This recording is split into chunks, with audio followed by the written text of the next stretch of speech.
We tend to think of debt as a simple moral rule, right? You borrow something, you pay it back. End of story.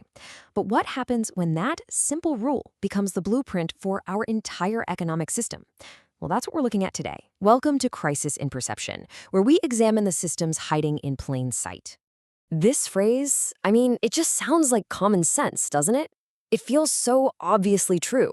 It's the bedrock of what we consider responsibility and fairness. But what if I told you it's also one of the most powerful and maybe even dangerous ideas in our whole economic world?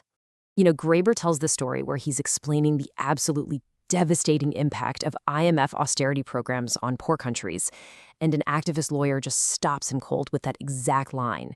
It was thrown out there like it was the final word, a truth so self-evident that all the messy, complicated, and often violent history of those loans just vanished. And that right there, that perfectly captures the problem.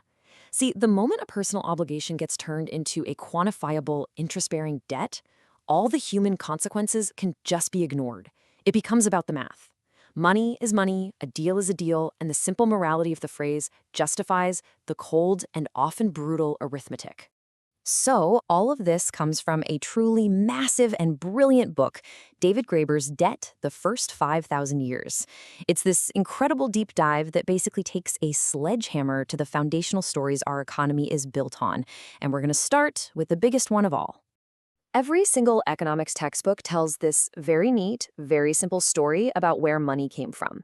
It's a story you've probably heard a dozen times. And honestly, it seems to make perfect sense. The story goes a little something like this. You've got a farmer with chickens who wants shoes. He finds a shoemaker who just so happens to need some chickens. Great. But what if the shoemaker doesn't want chickens? That's what economists call the double coincidence of wants problem. So, to fix this, we supposedly invented money as this handy go-between. And credit, we're told that came way later. That was a much more complex idea. So here's the kicker. This is the big challenge Graeber puts on the table. What if that whole neat and tidy origin story is a complete fantasy? A fairy tale we made up to make our current system feel like it was the natural, logical endpoint of history. Because here's the thing. For over a century, anthropologists have been searching for this mythical land of barter, and they have never, ever found it. As the Cambridge anthropologist Caroline Humphrey puts it so bluntly, no example of a pure barter economy has ever been described. It just didn't exist. Okay, so if money didn't come from barter, then where did it come from? Well, the actual historical record tells a totally different story. And it turns out, credit came long before coins. Just look at this timeline. It lays it all out. The first evidence we have for something we'd call money is from ancient Mesopotamia, around 3500 BC. But it wasn't coins. It was basically an accounting system inside these huge temple bureaucracies. The first actual coins don't even show up for almost 3,000 years after that. So money started its life as a spreadsheet. It was a tool for administrators to keep track of things like grain or wool or silver. If you were an ordinary person, say down at the local tavern, you wouldn't be paying for a beer with a chunk of silver. You just tell the owner to put it on your tab, and everyone would settle up later, maybe at harvest time. Everyday life was built on these webs of trust and mutual obligation, not on-the-spot cash transactions. So that raises a big question. If everyone was getting by just fine with credit, why invent coins at all? And how did we end up with cash markets dominating everything?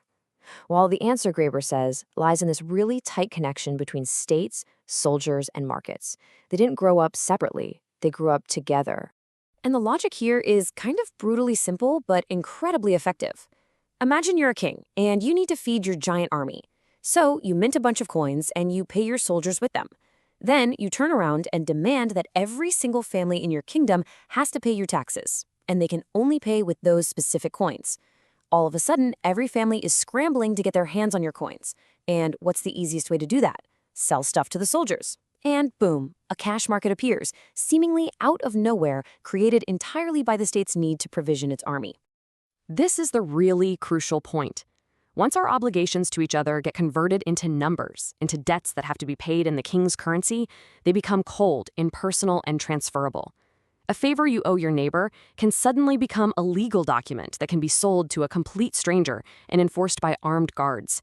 It's like our whole social world gets flattened onto a grid of accounts.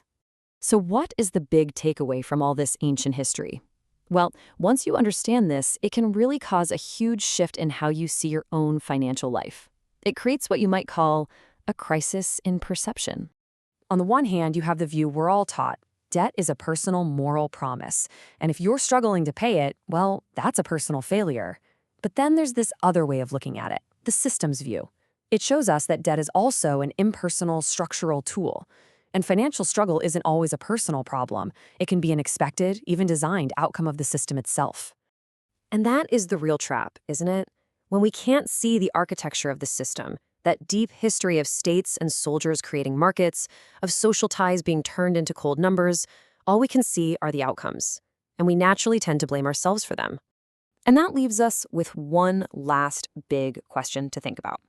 If that phrase, surely one has to pay one's debts, isn't some eternal moral law, but is actually tangled up in a long history of power and coercion, what does that change? What does it really mean to owe something to each other in a world that's been built on this system? Our whole goal here at Crisis in Perception is to examine how these systems shape what we believe, and to find better tools to help us all see a little more clearly. We make this project freely available to everyone. If you'd like to support the time, tools, and research that go into it, you can become a supporter on Patreon.